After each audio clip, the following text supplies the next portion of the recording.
تبارک الذی جعل فی السماء بروجا۔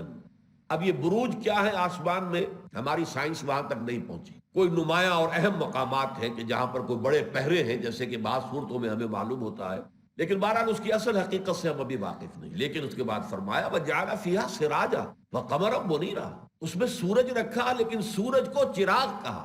دیکھیے چراغ میں تیل جلتا ہے تو روشنی پیدا ہوتی ہے، سورج کے اندر عمل جو ہے کمبسچن کا، جلنے کا، حریق کا، وہ جاری ہے۔ وہ کوئی ایٹمک مادہ ہے جو جل رہا ہے، جس کے وہاں طوفان پر طوفان آتے رہتے ہیں، ایکسپلوژنز ہوتے رہتے ہیں، اور وہاں سے حرارت بھی نکل رہی ہے، روشنی بھی نکل رہی ہے۔ قمرا منیرا، اور چاند جو ہے وہ روشن تو ہے، لیکن یہ روشنی اس کی ذاتی نہیں ہے، اس میں نہ کوئی حرارت ہے نہ کوئی روشنی ہے، وہ تو ریفلیکٹ کرتا ہے صرف سورج کی روشنی کو۔ اب دیکھیے یہ چیز آج سے 1400 برس پہلے کہی جا رہی ہے، ورنہ اس سے پہلے چاند اور سورج کے درمیان کیا فرق کر سکتا تھا انسان، کہ کس کی روشنی ذاتی ہے اور کس کی روشنی جو ہے مستعار ہے، کسی سے لی ہوئی ہے، ریفلیکٹ ہو رہی ہے۔ لیکن الفاظ قرآن کے یہ اعوذ باللہ من الشیطان الرجیم، بسم اللہ الرحمن الرحیم، وَهُوَ الَّذِي جَعَلَ اللَّيْلَ وَالنَّهَارَ خِلْفَةً، یہ جو ایک چکر چل رہا ہے، رات کے بعد دن، دن کے بعد رات، اب اس کے ساتھ سارا نباتاتی نظام اور حیواناتی نظام جو ہے اس زمین کے اوپر جو ہے وہ اس دن رات کے فرق کی بنیاد پر مبنی ہے، جیسا کہ میں ایک بات آپ کو بتا بھی چکا ہوں۔ لمن اراد ان یذکر، اب یہ ساری چیزیں موجود ہیں، کوئی شخص بے حس ہے، توجہ ہی نہیں دیتا، وہ صرف اپنی مادی ضروریات میں گم ہو چکا ہے۔ کافر کی یہ پہچان کہ آفاق میں گم ہے، اس آفاق سے پرے اسے کچھ نظر آتا ہی نہیں، نہ وہ اس کے بارے میں سوچتا ہے نہ غور کرتا ہے۔ یوں سمجھ لیجئے کہ آفاق کے اندر اندر جن کی غور و فکر کی بات ہے وہ ہے کہ جنہیں ہم کہیں گے کہ یہ در حقیقت میٹیریلسٹ ہے، یہ مادی سوچ جن کی ہے، وہ صرف آفاق کے اندر رہیں گے، وہ جن تک بھی ہماری حواس خمسہ کی رسائی ہوگی جن اشیاء تک، صرف اس کو توجہ کریں گے، جسے میٹا فزکس کہا جاتا ہے، ماوراء الطبیعیات، اس سے انہیں کوئی دلچسپی نہیں، بحث ہی نہیں۔ لیکن جس شخص کے اندر یہ چیز موجود ہے وہ اس سے عبرت حاصل کر رہا ہے، سبق حاصل کر رہا ہے۔ لمن اراد ان یذکر، تو تذکر پیدا ہوگا ان چیزوں کے ذریعے، او اراد شکورا، یا اس کے اندر شکر کا اگر مادہ ہے تو پھر وہ اللہ تعالیٰ کا شکر کرے گا، اور اللہ تعالیٰ کے لیے ایک جذبہ عبادت اس کے اندر پیدا ہو جائے گا۔ اب وہ شروع ہو رہا ہے، وہ لوگ کہ جن کے اندر یہ کیفیت بھرپور طریقے پر پیدا ہو چکی ہو، ان کے اوصاف کیا ہیں۔ وَعِبَادُ الرَّحْمَنِ الَّذِينَ يَمْشُونَ عَلَى الْأَرْضِ هَوْنًا، رحمان کے محبوب بندے، پسندیدہ بندے، اصل بندے، ویسے تو سبھی اس کے بندے ہیں، سب کو اس نے پیدا کیا ہے، سب اس کی مخلوق ہے، لیکن یہ کہ ان میں وہ بندے جو رحمان کو محبوب ہیں، وہ کیا ہے؟ نمبر ایک وصف ان کا یہ ہے، یمشون علی الارض ہاؤنا، زمین پر چلتے ہیں آہستگی کے ساتھ، فروتنی کے ساتھ، ان کی چال میں تکبر نہیں ہوتا، تمرد نہیں ہوتا، اکڑ کر نہیں چلتے، کچھ اپنے کچھ ہونے کا، اعجاب المرء بنفسہ ہی، یہ ان کے دماغ میں کوئی خناس نہیں ہے۔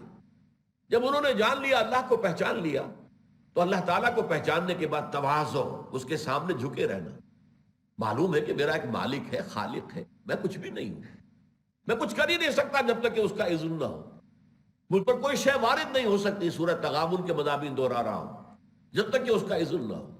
تو ان کے اندر ایک عجز، عاجزی، فروتنی، تواضع، تذلل پیدا ہوتا ہے، ان کے اندر وہ شیخی خوری نہیں ہوگی، ان کے اندر تمرد نہیں ہوگا، جیسے کہ سورہ لقمان میں ہم نے پڑھا وَلَا تَمْشِ فِي الْأَرْضِ مَرَحًا، زمین پہ اکڑ کر مت چلو، ان اللہ لا يحب كل مختال فخور، اللہ تعالیٰ کو یہ شیخی خور فخر کرنے والے اور گھوڑے کی سی تمکنت والی چال والے جو ہے چلتے ہیں، جو وہ اللہ کو پسند نہیں ہے، بالکل پسند نہیں ہے۔ تو وہ عباد الرحمن، اب دیکھیے یہاں پر یہ کوئی بہت بڑی شے نہیں ہے، لیکن صرف ایسے ہے کہ جیسے آپ تھرمامیٹر لگائیں اور ٹیمپریچر معلوم ہو جائے، یہ ایک شے ایسی ہے کہ ان کی چال ڈھال سے بھی یہ معلوم ہوتا ہے کہ وہ اپنے آپ کو خود مختار نہیں سمجھتے، ان کے اندر کوئی فرعونیت نہیں ہے، ان میں قانونیت نہیں ہے کہ جو سمجھتے ہو کہ یہ دولت میں نے پیدا کی ہے، میری صلاحیت اور میری جو ہے آرگنائزیشن اور میری منصوبہ بندی، میری پلاننگ در حقیقت تھی جس سے مجھے دولت ملی ہے، اوتیتہ علی علم عندی، یہ قارون کے الفاظ ہیں۔ تو انسان میں قانونیت نہ آئے، فرعونیت نہ آئے، بلکہ بندگی، اللہ کے سامنے جھکے رہنے کا معاملہ، چلتے ہوئے بھی محسوس ہو کوئی بندہ چل رہا ہے، کوئی آقا نہیں چل رہا ہے کہ بندہ ہے، غلام ہے۔ اللہ کی غلامی کا ہر وقت جو ہے ان کی تمام حرکات و سکنات سے بھی اعلان ہو رہا ہو کہ انی عبد اللہ، میں اللہ کا بندہ ہوں۔ وعباد الرحمن الذین یمشون علی الارض ہونا واذا خاطبهم الجاہلون قالوا سلاما۔ اور جب جاہل لوگ ان سے الجھتے ہیں، مخاطب ہوتے ہیں، بحثم بحثا کرنا چاہتے ہیں، وہ کہتے ہیں بھائی سلام، وہ ان سے الجھتے نہیں ہیں۔ اب یہ ایک بڑی میچور شخصیت کا نقشہ ہے۔ آپ دیکھیں گے کہ بعض ہمارے دینی کارکن مختلف جماعتوں تحریکوں سے وابستہ ہوں، کوئی بہت بڑا جوش ان کے اندر پیدا ہو گیا، اب ہر ایک کے گلے پڑ رہے ہیں، بحثیں کر رہے ہیں، منوا کے چھوڑوں گا، وہ مان نہیں رہا ہے۔ لیکن یہ کہ جو اصل مبلغ ہونا چاہیے حکمت تبلیغ کے ساتھ دیکھیں موقع بھی صحیح ہے کہ نہیں، یہ شخص اپنی کسی اور ضرورت میں مصروف ہے تو بات نہ کی جائے، اس کا موقع دیکھا جائے، پھر اس کے اندر آمادگی نظر آ رہی ہو تو بات کی جائے۔ اگر محسوس ہو جائے پہلے ہی دوسرے یا تیسرے جملے میں کہ اکھڑ آدمی ہے، ماننے والا نہیں ہے، دلیل کو قبول کرنے والا نہیں ہے، ضدی ہے، ہٹ درم ہے، تو بس رخصت ہو جاؤ، ان کے اندر ان کے ساتھ الجھنے سے کچھ حاصل نہیں۔ تم زبردستی ان کے اندر ایمان پیدا نہیں کر سکتے، بلکہ اگر وہ تم سے الجھیں تو تمہارا کام ہے بھائی سلام، بھائی اس وقت جو ہے نہ میری بات آپ کی سمجھ میں آ رہی ہے اور نہ ہی آپ کی بات میری سمجھ میں آ رہی ہے، تو چلیے پھر کبھی بات کریں گے۔ لیکن یہ علیحدگی جو ہے یہ سلامہ کے ساتھ ہو، یہ نہیں کہ ایک دوسرے کے ساتھ گالن گلوچ ہو کر، یا یہ کہ گریبان پکڑ کر ایک دوسرے کا اور پھر ہی علیحدہ ہو، نہیں۔ شائستگی جس کو کہتے ہیں، شائستگی، میچورٹی، تو دعوت و حکمت کے اندر ادعو الی سبیل ربک بالحکمت والموعظۃ الحسنۃ وجادلہم باللتی ہی احسن، اپنے رب کے راستے کی طرف بلاؤ، یہ تمہارا فرض ہے، تمہیں تبلیغ کرنی ہے، دعوت اللہ کا فریضہ سر انجام دینا ہے، لیکن نمبر 1 حکمت کے ساتھ، نمبر 2 اچھے وعظ کے ذریعے سے، اور نمبر 3 اگر کہیں جھگڑا ہی ہو جائے، مجادلہ مناظرے کی شکل آ جائے تو بھی بڑے خوبصورت انداز میں، جھگڑالو انداز میں نہیں۔ تو ان کی سیرت کا دوسرا پہلو اب یہ بھی دیکھیے یہ کیا ہے، یہ وہی آرکیٹیکچرل ٹچز جن کو ہم کہتے ہیں، خوبصورتی، دل آویز شخصیت، ایک جھگڑالو انسان بحثم بحثی کے اندر لگا ہوا ہے، پسینے آ رہے ہیں، آواز بلند ہو رہی ہے۔ وہاں سورہ لقمان میں ہم نے یہ بھی پڑھا ہے کہ اپنی آواز بلند نہ کرو، بلکہ یہ کہ بات کرو تو جیسے کہ بات کرنے کا طریقہ ہوتا ہے، اور جب اندازہ ہو جائے یہ ماننے والا نہیں ہے، یہ موڈ میں ہی نہیں ہے، غور ہی نہیں کر رہا ہے، تو خام خواہ اس کے ساتھ الجھے رہنے کا کچھ حاصل نہیں۔ وَالَّذِينَ يَبِيتُونَ لِرَبِّهِمْ سُجَّدًا وَقِيَامًا، اور وہ لوگ کہ جو راتیں بسر کرتے ہیں اپنے رب کے سامنے سجدے میں گر کر اور کھڑے رہ کر۔ اب اس کو اصل میں 2 اعتبارات سے سمجھیے کہ یہ جو معاملہ ہے، خاص طور پر جو ترتیب ہمارے منتخب نصاب کی ہے، کہ وہ جو دونوں مقامات تھے سورہ مومنون اور سورہ معارج کے، اس میں اقامت الصلاۃ کا ذکر ہے، دوام علی الصلاۃ، محافظت الصلاۃ، والذین هم علی صلاتهم دائمون والذین هم علی صلواتهم یحافظون۔ تو ایک ہے وہ نظام جو 5 وقتہ نظام جو ہے نماز کا جو اللہ تعالیٰ نے دیا ہے، لیکن ایک ہے در حقیقت وہ شخصیت جو واقعتاً اللہ کا قرب حاصل کر چکی ہے۔ اللہ تعالیٰ سے جب مناجات کرتا ہے، مناجات کے معنی کیا ہے؟ سرگوشی کرنا۔ یہ مناجات جو ہے وہ ہمارے ہاں عام معنی میں استعمال ہو جاتا ہے، اللہ کے لیے مناجات، رسول کے لیے مناجات نہیں۔ مناجات یہ نجوہ سے بنا ہے، نجوہ سے باب مفاعلہ، آپس میں سرگوشیاں کرنا۔ اگر کسی انسان کو واقعتاً اس کی لذت نصیب ہو جائے تو پھر وہ رات کا وقت ہے اس کے لیے موزوں ترین، وہ رات کو سجدے کرتے ہیں، اللہ کے سامنے کھڑے رہتے ہیں، عبادت کرتے ہیں، اللہ سے گفتگو کرتے ہیں، اللہ سے مکالمہ اور مخاطبہ جو ہے وہ انہیں حاصل ہوتا ہے۔ تو یہ ہے وہ تعمیر شدہ شخصیت کا معاملہ۔ یہاں اقامت صلاۃ کا ذکر نہیں آیا، وہ اقامت صلاۃ تو بنیادوں میں تھی نا، وہ تو لازم ہے ہی، وہ تو بنیاد ہے، مکان کے نیچے جو ہے بنیادیں وہ تو موجود ہے ہی ہے، اور اصل وزن پوری عمارت کا انہی پر جا رہا ہے۔ اس وقت تو وہ آرکیٹیکچرل بیوٹی جو ہے، دل آویز ہے مومن، جو مومن کی دل آویز اور دلکش شخصیت ہے، کہ اس کا تذکرہ ہو رہا ہے۔ والذین یبیتون لربہم سجدا وقیاما، جو رات گزارتے ہیں اپنے رب کے لیے سجدہ کرتے ہوئے اور کھڑے رہ کر۔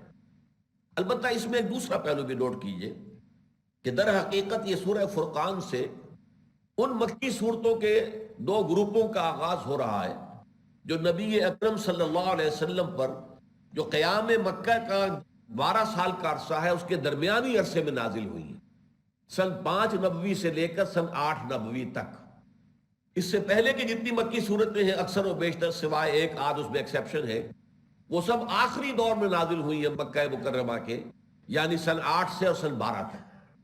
لیکن یہ جو ہے وہ اس دور کی ہے۔ اس وقت تک ابھی فرض نماز کا نظام آیا ہی نہیں تھا۔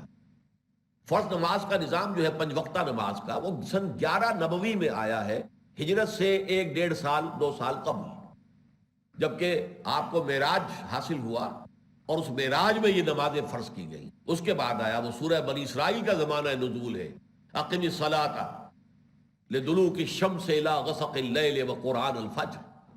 اس سے پہلے اصل نماز تھی ہی رات کی، جیسے کہ بالکل آغاز میں سورہ مزمل میں یا ایھا المزمل قم اللیل الا قلیلا نصفہ او انقص منہ قلیلا او زد علیہ ورتل القرآن ترتیلا، اے کمبل میں لپٹ کر لیٹنے والے، راتوں کو کھڑے رہا کرو سوائے تھوڑے سی دیر کے، تھوڑے سے وقفے کے، کم سے کم استراحت، زیادہ سے زیادہ اللہ کے سامنے قیام۔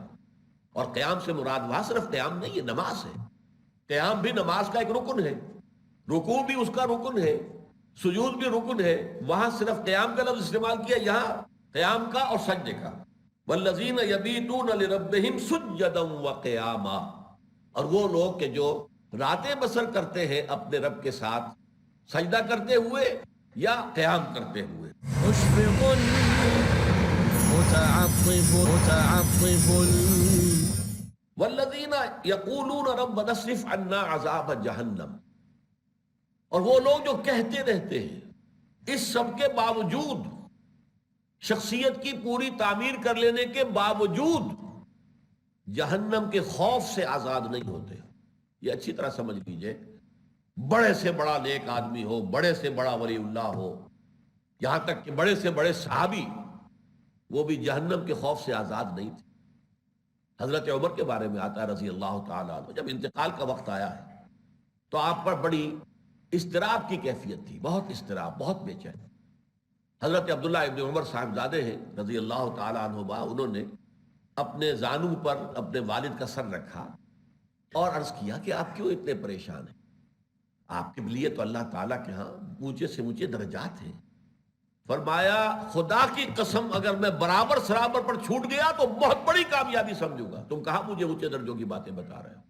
انہوں نے فرمایا اگر مجھے یقین ہو جائے کہ تمام انسانوں کی نجات ہو جائے گی سوائے ایک کے، تب بھی مجھے خوف رہے گا کہ شاید وہ ایک میں ہی ہوں۔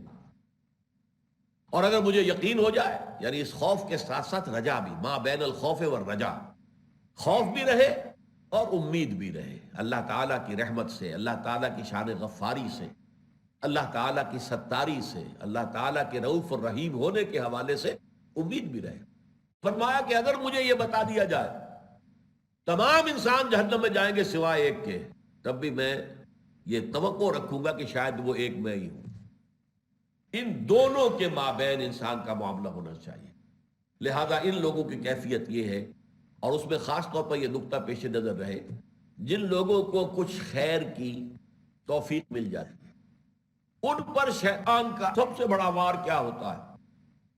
عجب، تکبر، میں بڑا نیک ہوں۔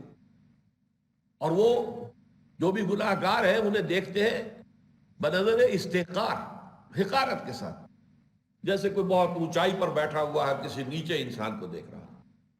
یہ گویا کہ اپنی ساری نیکی کو زیرو سے ضرب دلوانے کے مترادف ہے، کہیں عجب اور تکبر پیدا نہ ہو جائے۔ اعجاب المرء بنفسہ وہی اشدہن، ایک حدیث کے الفاظ آئے ہیں ثلاث منجیات و ثلاث مہلکات، 3 چیزیں ہیں نجات دینے والی اور 3 چیزیں ہیں ہلاک کرنے والی۔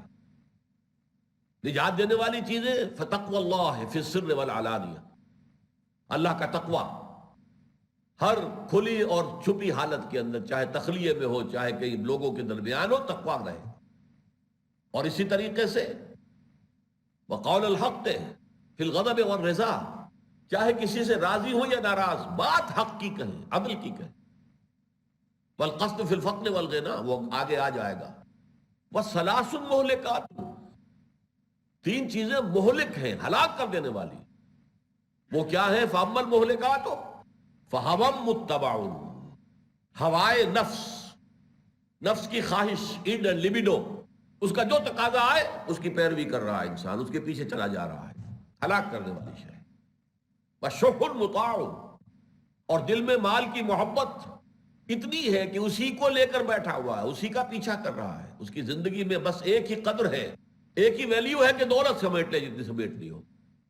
وہ اعجاب المرء بنفسہ، اور انسان کا اپنے آپ کو کچھ سمجھنا، اپنے آپ کو عالم سمجھنا، اپنے آپ کو کچھ اور سمجھنا، بڑا سخی سمجھنا، بہت نیک سمجھنا.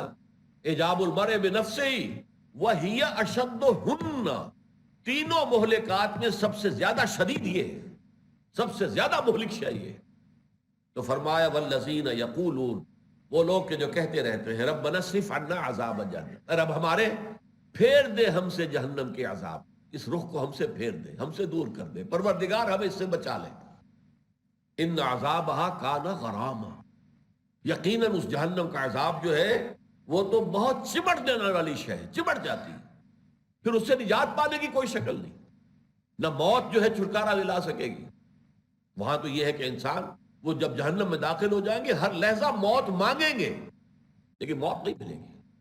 وما ہوا بمیت، موت اب نہیں آئے گی، اب ہمیشہ ہمیش کے لیے تمہیں یہ سختیاں، یہ عذاب جھیلنا ہے. ان عذابہ کان غراما، اے اللہ اس کا عذاب تو چمٹ جانے والی ہے، پروردگار ہمیں اس سے بچا. گویا کہ وہ سب کچھ کرنے کے باوجود بھی یہ نہیں سمجھتے کہ ہمارے اعمال اس درجے کے ہیں کہ ہمیں تو لازماً نجات مل جائے گی. نہیں، اس میں نوٹ کیجئے، میں نے کئی مرتبہ آپ کو وہ حدیث سنائی ہے کہ حضور نے فرمایا کوئی انسان بھی جنت میں داخل نہیں ہو سکے گا جب تک کہ رحمت خداوندی دستگیری نہ کرے. محض اپنے اعمال کی وجہ سے کوئی شخص نہیں جا سکتا.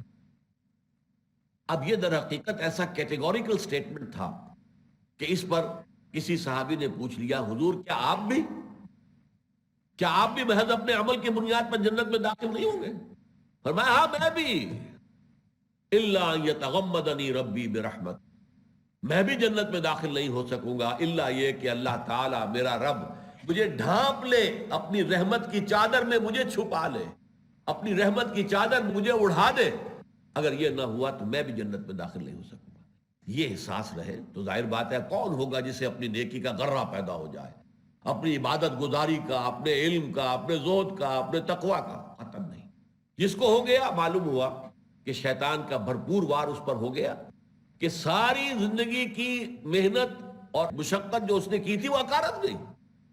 اگر علم کا ذوق پیدا ہو گیا تو علم حاصل کرنے میں جو کچھ محنت کی تھی وہ زیرو سے ضرب کھا کر زیرو ہو گیا. عبادت گزاری جو ہے اگر اس نے آپ کے اندر عجب پیدا کر دیا، غرور پیدا کر دیا، تکبر پیدا کر دیا تو معلوم ہوا کہ اب آپ کی وہ ساری عبادت گزاری آپ کے لیے مفید نہیں ہے. والذین یقولون ربنا اصرف عنا عذاب جہنم ان عذابها کان غراما انها ساءت مستقرا ومقاما. وہ جہنم جو ہے بہت بری جگہ ہے، مستقل جائے قرار کے طور پر بھی مستقر کہتے ہیں جہاں قرار پکڑ لیا جائے، مستقل رہنے کی جگہ، اور مقامہ کہیں قیام کیا ہے، تھوڑی دیر ٹھہرے ہیں. یہ دونوں اعتبار سے بہت بری جگہ ہے. اس سورہ مبارکہ میں یہ آیا ہے جنت کے بارے میں، آگے چل کر آئے گا آخر کے قریب. حسنت مستقر و مقامہ، جنت جو ہے وہ نہایت اچھی جگہ ہے، بہت اعلیٰ جگہ ہے. اس کی رعنائیوں میں، اس کی دلچسپیوں میں کوئی کمی واقع نہیں ہوگی، چاہے وہاں مستقل قیام ہو اور چاہے تھوڑا سا عرصہ. یہ جو تقابل کیا ہے اس کو یوں سمجھیے کہ ہمارا جو تصور ہے دنیا کے بارے میں، اعلیٰ سے اعلیٰ مقام ہو، اعلیٰ سے اعلیٰ، سوئٹزرلینڈ ہے، کشمیر ہے، کوئی ہے، لیکن اگر آپ مستقل وہاں پر رہیں گے تو اس کے اندر کوئی حسن آپ کو نظر نہیں آئے گا. کشمیر میں رہنے والوں سے پوچھئے کون سا حسن وہاں ہے. ہاں کوئی شخص جاتا ہے سیر کرنے کے لیے، اسے وہاں پر حسن نظر آتا ہے. جو وہاں رہتے ہیں انہیں وہاں کی دقتیں، وہاں برف باریاں، وہاں سختیاں بہت زیادہ نظر آتی ہیں. اس کے اندر جو ہے وہ، اور یہ کہ مستقل رہنا پڑے تو اچھی سے اچھی جگہ سے انسان کا جی بھر جاتا ہے، طبیعت اکھڑ جاتی ہے. لیکن جنت ایسی جگہ نہیں ہے، وہاں چاہے تھوڑی دیر کے لیے، اگرچہ جنت میں تھوڑی دیر کے لیے داخلے کا کوئی سوال نہیں ہے، وہ تو جو داخل ہوگا ہمیشہ کے لیے ہوگا، لیکن یہ کہ بات بتانے کا انداز ہے، اسلوب ہے، وہاں تھوڑی سی دیر کے لیے کوئی جائے گا تو اس کے لیے بھی روح و ریحان، بہترین ہوگا منظر اس کے لیے، وہاں کی جو لذتیں ہیں، اور جو مستقل رہے گا اس کے لیے بھی وہاں کی رعنائیوں میں کمی نہیں آئے گی، اس کا دل بھرے گا نہیں، وہ یہ نہیں سمجھے گا کہ بس اب دل بھر گیا، نہیں، اس کے لیے اس کے اندر دلچسپیاں، رعنائیاں بڑھتی چلی جائیں گی، اس کے حسن میں اضافہ ہوتا چلا جائے گا۔ اور جہنم مستقل رہنے کے اعتبار سے تو جو بدترین جگہ ہے وہ ہے ہی، لیکن تھوڑی سی دیر کے لیے بھی اگر کوئی اس میں داخل کر دیا گیا تو اس کی سختیاں اور اس کی جو شدائد ہیں، اس کا جو عذاب ہے، وہ پوری طرح اپنے آپ کو ریویل کر دے گی، پوری طرح محسوس کرا دے گی۔ سات مستقرم و مقامہ، وہ بہت ہی بری جگہ ہے، مستقل جائے قرار کے اعتبار سے بھی اور تھوڑی دیر کے قیام کے لیے بھی۔ والذین اذا انفقوا لم یسرفوا ولم یقتروا، اور وہ لوگ کہ جب خرچ کرتے ہیں تو نہ تو اسراف سے کام لیتے ہیں اور نہ بخل سے کام لیتے ہیں۔ وَكَانَ بَيْنَ ذَلِكَ قَوَامًا، بلکہ ان دونوں کے مابین ان کا موقف ہوتا ہے، چلن رہتا ہے۔ یہ بھی ایک میچور انسان، شائستہ انسان، اس کی ایک بہت عمدہ اور اہم صلاحیت ہے۔ ایسا نہیں ہے کہ اگر کوئی تنگی آ گئی ہے تو بالکل دل بجھ گیا، اب یہ کہ ضروری شے پر بھی کچھ خرچ کرنے کو آمادہ نہیں ہو رہا، اور نہ ایسا ہے کہ اگر کسی وقت اللہ نے وسعت دے دی ہے تو پھولے نہیں سما رہا، پاؤں جو ہے زمین پر نہیں ٹک رہے اور خوب خرچ کر رہا ہے، نہیں، ہر حالت میں۔ والقصد فی الفقر والغنا، ابھی میں نے اس حدیث کا بھی بتایا کہ انسان کو نجات دلانے والی چیزوں میں یہ بھی ہے کہ چاہے فقر ہو چاہے غنا ہو، درمیانی روش انسان اختیار کرے، اور اس کے اندر اسی سے اصل میں لفظ اقتصاد بنا ہے۔ علی اللہ قصد السبیل، درمیانی راستہ جو ہوتا ہے وہ ہے در حقیقت کے جو اللہ کی طرف لے کر جانے والا ہے۔ وَمِنْہَا جائر، اور جو ادھر ادھر مڑ جاتے ہیں اسراف میں، تبذیر میں۔ اسراف کہتے ہیں ضرورت کی چیز پر ضرورت سے زائد خرچ کرنا۔ آپ کے لیے خوراک طعام ضرورت ہے، وہ ایک سالن اور روٹی سے بھی وہ ضرورت پوری ہو جاتی ہے، 6 ڈشز اور ان کے کورسز چل رہے ہوں، یہ اسراف ہے۔ ہاں، تبذیر اس سے بھی برا فعل ہے، وہ آئے گا اگلے درس کے اندر سورہ بنی اسرائیل میں۔ تبذیر یہ ہے کہ بلا ضرورت خرچ کرنا اور اڑانا دولت کو اپنے نام و نمود کے لیے، شہرت کے لیے، لوگوں کو دکھانے کے لیے، اپنے دولت کے اظہار کے لیے، وہ تبذیر ہے۔ ان المبذرین کانوا اخوان الشیاطین۔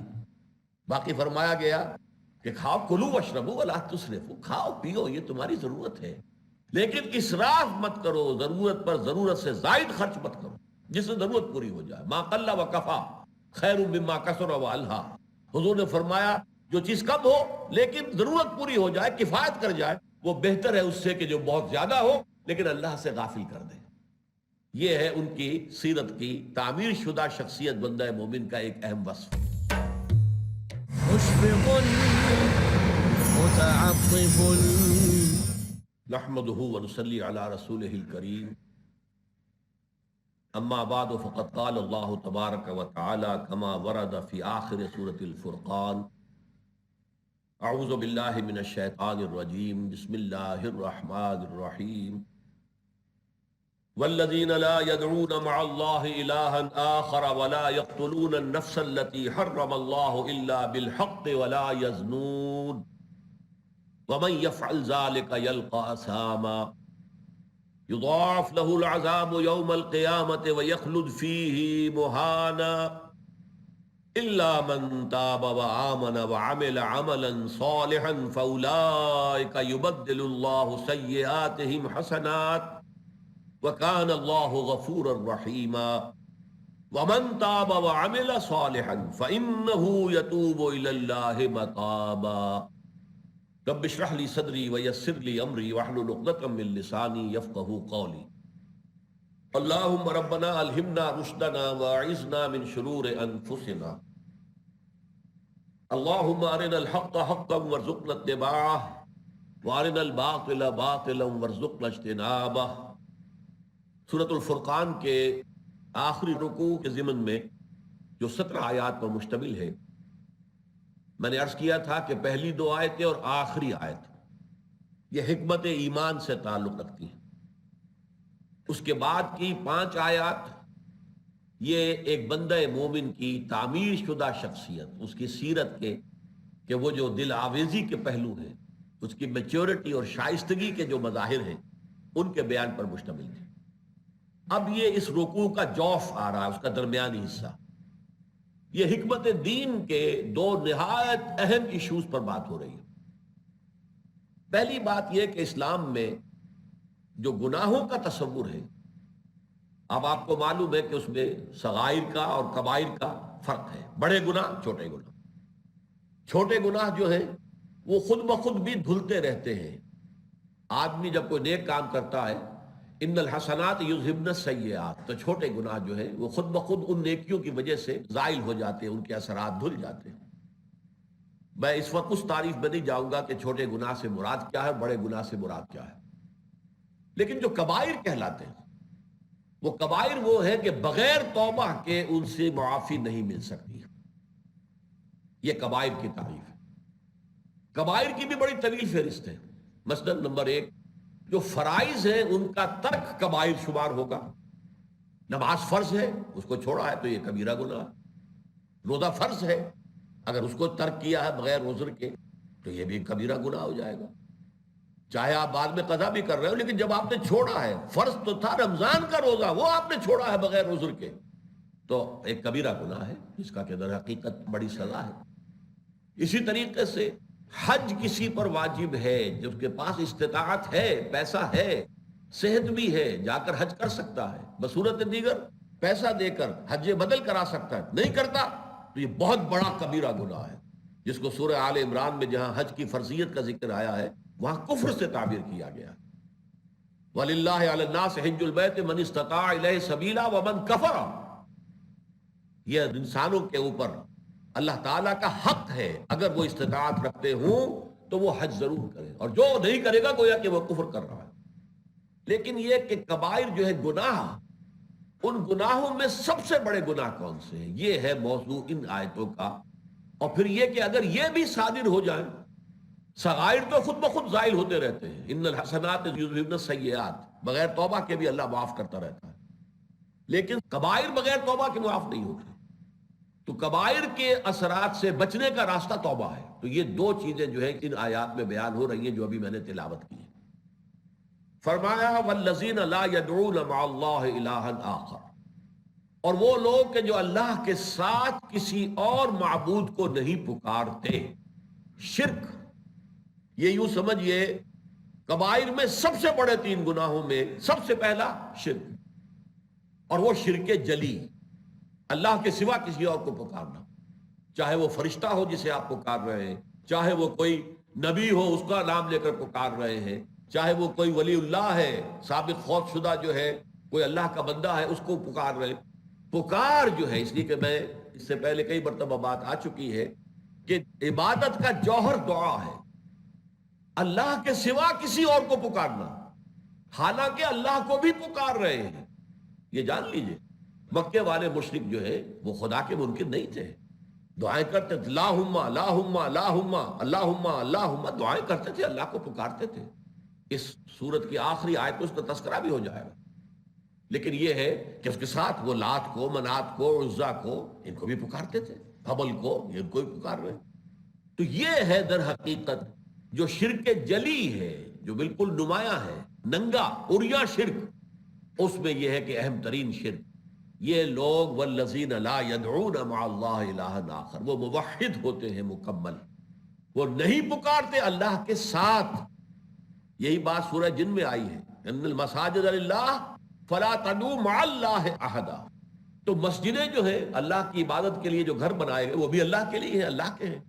تو دیکھو اللہ کو پکارنے کے ساتھ کسی اور کو نہ پکار بیٹھنا، یہ دعا لغیر اللہ کسی شکل میں، جو ہم سورہ فاتحہ میں پڑھ چکے ہیں، ایاک نعبد و ایاک نستعین، جو مرکزی آیت ہے سورہ فاتحہ کی. 3 آیتیں پہلے ہیں، الحمدللہ رب العالمین الرحمن الرحیم مالک یوم الدین، یہ اللہ کی حمد و ثنا کی آیتیں ہیں. ایاک نعبد و ایاک نستعین، یہ قول و قرار ہے، یہ میثاق ہے، یہ معاہدہ ہے، ان اللہ کان مسئولا، اس کے بارے میں پوری باز پرس ہوگی۔ اے اللہ ہم صرف تیری ہی بندگی کرتے ہیں اور کریں گے، اور اے اللہ ہم صرف تجھ ہی سے مدد چاہتے ہیں اور چاہیں گے۔ استعانت، استغاثہ، استمداد، استدعاء، یہ سارے باب استفعال کے الفاظ جو ہیں یہ سب خالص ہے اللہ کے لیے، کوئی غوث نہیں ہے اللہ کے سوا، صرف وہی ہے، یا غیاث المستغیثین، غوث وہی ہے، کوئی غوث نہیں، کوئی نہیں ہے جسے پکارا جائے گا اللہ کے ساتھ یا اللہ کے سوا یا اللہ کو چھوڑ کر۔ یہ سب ایک بدترین اور گراونے ترین جرائم میں سے ہے۔ والذین لا يدعون مع اللہ الہا آخر ولا يقتلون النفس التي حرم اللہ الا بالحق، اور دوسرا جو ہے کبیرہ گناہوں میں بڑے، سب سے بڑے گناہوں میں دوسرے نمبر پر ہے قتل ناحق، جس کے لیے سورہ مائدہ میں آیا ہے کہ اگر کسی نے ایک انسانی جان کو بھی قتل کیا ناحق فکانما قتل الناس جميعا، تو یہ ایسے گویا کہ اس نے پوری نوع انسانی کو ہلاک کر دیا۔ اس کی وجہ کیا ہے؟ انسانی تمدن جو ہے، یہ جو انسان مل جل کر رہتے ہیں، اس کی بنیاد ہے ایک دوسرے کے نفس، ایک دوسرے کی جان کا احترام اور ایک دوسرے کے مال کا احترام۔ ٹھیک ہے، اس کی جان کا احترام کرنا ہوگا۔ اللہ تعالیٰ نے جسے حرام کر دیا ہے، انسانی جان نہیں لی جا سکتی ناحق، لیکن بالحق ہو سکتا ہے، جان لی جا سکتی ہے۔ کسی نے قتل عمد کیا ہے، جان بوجھ کر کسی کو قتل کیا ہے، اور اس کے وارث خون بہا لینے کو تیار نہیں، نہ معاف کرنے کو تیار ہے، اس کی جان لی جائے گی، قصاص کے اندر اس کی جان لی جائے گی۔ قتل ناحق کی سزا ہے۔ کسی شادی شدہ مرد یا عورت نے زنا کیا ہے، اس کو رجم کیا جائے گا۔ قتل کی بدترین شکل جو ہے پتھر مار مار کر جو ہے اسے ختم کیا جائے گا۔ اسلامی ریاست میں کوئی شخص مرتد ہو جائے، اسلام چھوڑ کر کوئی اور مذہب قبول کر لے، اسے قتل کیا جائے گا۔ یہ بھی شریعت اسلامی کے اندر، حدود کے اندر شامل ہے۔ اور حالت جنگ میں کافر کو قتل کیا جائے، وہ بھی جائز ہے، لیکن یہ نہیں ہے کہ کسی بھی وقت آپ جا کے کسی کافر کو قتل کر دیں، نہیں۔ جب جنگ ہے، محارب ہے، وہ محاربہ ہو رہا ہے، جنگ چل رہی ہے، اس وقت قتل کرنا۔ تو اس اعتبار سے یہ چار چیزیں ہیں جس کو حدیث میں آیا ہے، ان چار کے سوا اگر کسی بھی سبب سے انسان کو قتل کیا گیا تو یہ بہت بڑا گناہ ہے، بہت بڑا گناہ ہے۔ یہ گناہوں میں جو تین ٹاپ کے گناہ یہاں پر بیان کیے جا رہے ہیں، ان میں نمبر 2 پر ہے والذین لا يدعون مع اللہ الہا آخر، یہ پہلا، ولا يقتلون النفس التي حرم اللہ الا بالحق، اور نہ ہی وہ قتل کرتے ہیں کسی جان کو جسے اللہ نے محترم ٹھہرایا۔ انسانی جان کا احترام، انسانی جان محترم ہے، کافر کی بھی، الا یہ کہ حرب ہو، جنگ ہو، اور اس میں وہ حربی کافر جو ہے اس کو مارا جائے۔ عام حالات میں آپ کے ملک کے اندر ذمی اگر ہے، اس کا قتل اتنا ہی بڑا جرم ہے جتنا کسی مسلمان کا قتل کرنا جرم ہے، آپ کسی کو قتل نہیں کر سکتے۔ ولا یزنون، ان کبریات الکبائر یا کبر الکبائر میں سے تیسرا ہے زنا۔ یہ زنا بھی انسان کی در حقیقت جو عائلی زندگی ہے اس کو تباہ و برباد کر دیتا، اس کے اندر سے عصمت و عفت کے سارے تصورات ختم کر دیتا۔ پھر شوہروں کو بیویوں پر اعتماد نہیں رہے گا، جس معاشرے کے اندر یہ چیز عام ہو جائے، نہ بیویوں کو شوہروں پر اعتماد ہوگا کہ یہ جب جاتے ہیں متعطف، ولا یزنون، ان کبریات الکبائر یا کبر الکبائر میں سے تیسرا ہے زنا۔ یہ زنا بھی انسان کی در حقیقت جو عائلی زندگی ہے اس کو تباہ و برباد کر دیتا، اس کے اندر سے عصمت و عفت کے سارے تصورات ختم کر دیتا۔ پھر شوہروں کو بیویوں پر اعتماد نہیں رہے گا، جس معاشرے کے اندر یہ چیز عام ہو جائے، نہ بیویوں کو شوہروں پر اعتماد ہوگا کہ یہ جب جاتے ہیں باہر کیا کرتے ہیں ہمیں کیا پتا، اور یہ کہ جب شوہر باہر گئے ہیں بیویاں پیچھے کیا کرتی ہیں کیا پتا۔ اس عدم اعتماد کی فضا میں جو اولاد پروان چڑھتی ہے وہ نیگیٹو سینٹیمنٹس لے کر پروان چڑھتی ہے، ان میں جرائم پیشہ نکلیں گے، پھر ان میں لوگ جو ہے وہ غلط کردار والے اٹھیں گے۔ در حقیقت معاشرے کی جڑ اور بنیاد جو ہے، جیسے پہلے میں نے لفظ استعمال کیا تھا تمدن، تمدن کی بنیاد احترام نفس، احترام جان، جان کا احترام ایک دوسرے کی، کسی کے جان کے خلاف کوئی اقدام اس کو ختم کر دینے کا کوئی معاملہ نہ ہو، ورنہ تمدن ختم ہو جائے گا، تمدن جو ہے کھوکھلا ہو جائے گا، تمدن کی بنیاد ختم ہو جائے گی۔ اور ہمارے معاشرے میں آپ دیکھ رہے ہیں کہ قتل جو ہے جتنا عام ہو گیا ہے، جیسے کہ مچھر مسل دیا ایسے انسان کو قتل کر دیا، وہ احترام جان جو ہے وہ ختم ہو چکا ہے معاشرے کے اندر۔ اور دوسرا ولا یزنون، وہ زنا نہیں کرتے۔ یہ جو ان کا معاملہ، جیسے کہ ہم نے دیکھا تھا سورہ مومنون میں بھی اور سورہ معارج میں بھی، دونوں جگہ پر ایگزیکٹلی وہی الفاظ آئے تھے، والذین هم لفروجہم حافظون الا علی ازواجہم او ما ملکت ایمانہم فانہم غیر ملومین فمن ابتغى وراء ذلك فاولئک هم العادون۔ وہ لوگ کہ جو اپنی شرمگاہیں ہیں ان کی حفاظت کرتے ہیں سوائے اپنی بیویوں کے یا جو بھی ان کی جائز اور قانونی اعتبار سے صحیح باندیاں ہیں۔ اب جو لوگ اس سے باہر اگر جاتے ہیں، اگر صرف اپنی بیویوں کا اور اپنی باندیوں کا معاملہ ہے تو ٹھیک ہے، اس میں قتل کوئی برائی نہیں، یہ کوئی شر نہیں ہے۔ Sex is not even in itself, یہ انسانی تمدن کی بنیاد ہے، یہی شادی بیاہ ہے جس سے کہ نسل چلتی ہے اور یہ تمدن کی گاڑی چل رہی ہے۔ لیکن یہ کہ تیسری بات یہ فمن ابتغى وراء ذلك، اس کے سوا اگر کوئی کام کریں گے، اور اس میں کام بہت سے ہو سکتے ہیں، اس کے درجے بدرجہ اس کا گناہ جو ہے چھوٹا یا بڑا ہوگا، فاولئک هم العادون، تو وہ حد سے تجاوز کرنے والے۔ تو یہاں پر بھی تیسرا جو گناہ آیا ہے جو سب سے بڑے گناہوں میں سے، وہ یزنون، اور نہ وہ زنا کرتے ہیں۔ اب دیکھیے فرمایا وَمَن يَفْعَلْ ذَلِكَ يَلْقَ أَثَامًا، جو کوئی بھی یہ کام کرے گا، شرک کرے گا، اللہ کے ساتھ کسی اور کو پکارے گا، قتل ناحق کرے گا، زنا کرے گا، اسے اس کی پاداش لازماً بھگتنی ہوگی۔ یہ گناہ از خود معاف نہیں ہوتے، ان کے لیے آگے آ جائے گا، توبہ کا دروازہ تو کھلا ہے، لیکن یہ خود بخود زائل نہیں ہوں گے، ختم نہیں ہوں گے۔ یلقا اسامہ، وہ اس کی پاداش، اسامہ اسم کا جو نتیجہ نکلنا چاہیے، اسم گناہ کو کہتے ہیں، یہ گناہ ہے تو ان گناہوں کی جو پاداش ہے وہ انہیں مل کر رہے گی۔ یضاف لہ العذاب یوم القیامہ، قیامت کے دن اس کے لیے عذاب دگنا کر دیا جائے گا۔ یہ مقام جو ہے ان مقامات میں سے ہے کہ جہاں سے کچھ سراغ ملتا ہے عذاب قبر کا۔ ہمارے ہاں چونکہ صراحت کے ساتھ قرآن مجید میں عذاب قبر کا ذکر نہیں ہے، احادیث کے اندر ذکر ہے اور بڑی وضاحت کے ساتھ ذکر ہے، بڑی تفصیل کے ساتھ ذکر ہے اور بڑی مستند احادیث میں ذکر ہے، تو منکرین حدیث جو ہے وہ سہارا لیتے ہیں کہ قرآن میں تو کہیں ہے نہیں، ہم کیسے مانیں۔ اصل میں یہاں سے ثبوت ملتا ہے، دیکھیے یضاف لہ العذاب یوم القیامہ، قیامت کے دن ان کے لیے عذاب دگنا کر دیا جائے گا۔ تو اس سے پہلے بھی کوئی نہ کوئی عذاب ہے کہ نہیں؟ عالم برزخ میں بھی عذاب ہے اور ثواب بھی ہے۔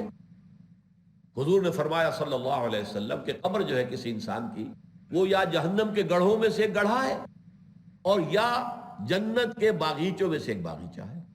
اب اس کی حقیقت کو ہم نہیں جان سکتے، دیکھیے نوٹ کر لیجیے اچھی طرح، پکے اصول کے طور پر گرہ باندھ لیجیے، عالم برزخ اور عالم آخرہ کی کسی بات میں جو کچھ بتا دیا گیا اس سے آگے کھوج کرید مت کریں، ان کی اصل تعویل ہم نہیں جان سکتے۔ یہ عذاب روح کو ہوتا ہے یا جان کو ہوتا ہے یا کس کو ہوتا ہے، جسم کو ہوتا ہے، ہمیں نہیں معلوم۔ یہ ہمارے اس غیب کے پردے سے ماوراء باتیں ہیں، اور ہم تو وہ لوگ ہیں کہ جو غیب کی باتیں جن کی خبریں دی ہیں اللہ نے، اس کے رسول نے، اس کو مانتے ہیں۔ لیکن ان میں جو ہے اجمال کے اوپر ہی اکتفا کرنی چاہیے۔ جو چیز اجمالاً بتا دی گئی ہمیں، چاہے وہ عالم برزخ کی ہو، عالم برزخ بھی ہماری نگاہوں سے پوشیدہ ہے، ہمارے حواس خمسہ سے باہر ہے، اور عالم آخرہ بھی ہمارے حواس خمسہ کی جو بھی رسائی ہے اس سے ماوراء، اس میں بس جو بات آ جائے وہ مانیے، اس کی تفصیل میں ہرگز نہ جائے۔ تو معلوم ہوا کہ جب حضور نے فرمایا کہ قبر جو ہے وہ یا تو جنت کے باغیچوں میں سے ایک باغیچہ ہے یا دوزخ کے گڑھوں میں سے گڑھا ہے۔ کہیں ایسے بھی کہہ دیا گیا کہ قبر میں مردہ جو ہے داخل ہو جاتا ہے تو یا تو ایک کھڑکی کھول دی جاتی ہے جنت کی طرف، جس سے جنت کی ہوائیں اور خوشبوئیں اسے آتی رہتی ہیں، روح و ریحان، اس سے وہ فائدہ مند ہو رہا ہے ابھی سے۔ ابھی حساب کتاب تو ہوگا، یوم القیامت کو ہوگا جب اٹھائے جائیں گے۔ اور یا پھر جہنم کی ایک کھڑکی کھول دی جاتی ہے، اس سے وہ لپٹ، اس سے گرمی، یہ وہاں سے جھونکے آتے ہیں۔ تو ہم صرف اتنا ہی مانیں گے. اب یہ روح کو ہے یا جسم کو ہے یا عالم برزخ میں قبر پر ہے یا کہیں اور کہیں عالم ارواح کے اندر، واللہ عالم. یہ ساری باتیں تو تبھی کھلیں گی جب ہم وہاں جائیں گے، تب حقیقت منکشف ہوگی. اس سے پہلے ھدی للمتقین الذین یؤمنون بالغیب ویقیمون الصلاۃ ومما رزقناہم ينفقون. قرآن مجید کی ہدایت سے استفادے کی شرائط میں سے یہ ہے کہ آپ غیب پر بس ایمان لائیں جو بتا دیا گیا. تو فرمایا یضاعف لہ العذاب یوم القیامہ، قیامت کے دن اس کے لیے عذاب دگنا کر دیا جائے. یعنی جب قیامت میں حساب کتاب ہو جائے تب اصل جہنم میں داخلہ ہوگا نا. ابھی تو ایک ہی کھڑکی کھلی تھی نا وہاں سے وہ گرم ہوا کی لپٹیں آ رہی تھی، وہ سب کچھ تھا، لیکن اب جہنم میں داخلہ ہوگا. پہلے ایک کھڑکی ہی تھی کہ جنت سے اس کی خوشبوئیں اور اس کی ٹھنڈی ہوائیں آ رہی تھی، اب جنت میں داخلہ ہوگا. تو یضاعف لہ العذاب یوم القیامت ویخلد فیہ، خلود اس کا ہمیشہ ہمیش رہنا ہوگا اس کے اندر، مہانا مہین ہو کر، ذلیل ہو کر، رسوا ہو کر. یہ اہانت جسے لفظ بنا اہانت، تو اسی سے یہ ہے مہانا، اس کی اہانت. یہ جو سب سے بڑی شے ہے وہ آخرت کی جو رسوائی ہے. اللہم اجرنا من خزی الدنیا والآخرہ، اے اللہ ہمیں دنیا کی رسوائی سے بھی بچا اور آخرت کی رسوائی سے بھی بچا. لیکن اب یہ دروازہ کھولا جا رہا ہے اس لیے کہ مذہب کی دنیا میں، اب آپ کو معلوم ہے آج دنیا میں سب سے بڑی تعداد عیسائیوں کی ہے، 2.25 ارب. کل 6 ارب آبادی ہے انسانوں کی دنیا میں، اس میں سے 2.25 ارب سے بھی کچھ زائد ہے عیسائی. نمبر 2 پر مسلمان آتے ہیں، یہ 1.25 اور 1.5 ارب کے مابین ہے. باقی یہودی تو 1.25 کروڑ یا 1.5 کروڑ ہے صرف. لیکن یہ کہ ہندو مت کے پیروکار وہ آپ کو معلوم ہے کتنے، چین میں بدھ مت کے اور یہ سارا انڈو چائنا کے اندر بدھ مت کے وہ بھی بہت ہیں. لیکن عیسائیوں کی جو سب سے بڑی غلطی لگی ہے وہ کیا ہے؟ انہوں نے فزیکل نتائج کسی شے کے اور مورل نتائج ان میں فرق نہیں کیا. ان کا تصور یہ ہے کہ حضرت آدم علیہ السلام سے جو گناہ ہو گیا تھا، اللہ کا صریح حکم تھا وَلَا تَقْرَبَا هَٰذِهِ الشَّجَرَةَ فَتَكُونَا مِنَ الظَّالِمِينَ، اس جنت میں رہو جہاں سے جو چاہو کھاؤ پیو آرام سے، کوئی روک ٹوک سوائے اس درخت کے. ایک پوائنٹڈ، ایک جس پر اشارہ کر دیا. لیکن یہ کہ شیطان نے ورغلایا، انہوں نے اس کا جو ہے پھل کھا لیا. اب یہ کہ یہ اوریجنل سن اس کو کہتے ہیں، دی اوریجنل سن. وہ ہمارے جد امجد تھے، ان سے گناہ ہوا، اور وہ گناہ جو ہے پورے نسل آدم میں چلا آ رہا ہے. ہر بچہ جو پیدا ہوتا ہے وہ پیدائشی طور پر گناہ گار ہے، اپنے جد امجد کے گناہ کا وراثت میں لے کر آ رہا ہے دنیا میں. اب یہ ہے وہ ان کی غلطی، ہمالیہ ایسی غلطی. اب اس اوریجنل سن، اس سے بچنے کی شکل کیا ہے؟ بس عیسیٰ پر ایمان لے آؤ، گناہ معاف ہو جائے گا. یہ سارا کفارہ ہو جائے گا تمہارے سارے گناہوں، اوریجنل سن سے بھی پاک اور سارے گناہ جو دنیا میں کرو وہ بھی پاک. یہ ساری چیزیں جو ہے وہ بنائے فاسد علی الفاسد، ایک فاسد عقیدے کے اوپر فاسد جو ہے اوپر بنیاد تعبیر کر دی گئی. بارک اللہ لی ولکم فی القرآن العظیم ونفعنی وإیاکم بالآیات والذکر الحکیم. رب رحیم مشفق متعطف لا ينتهي بالحصر ما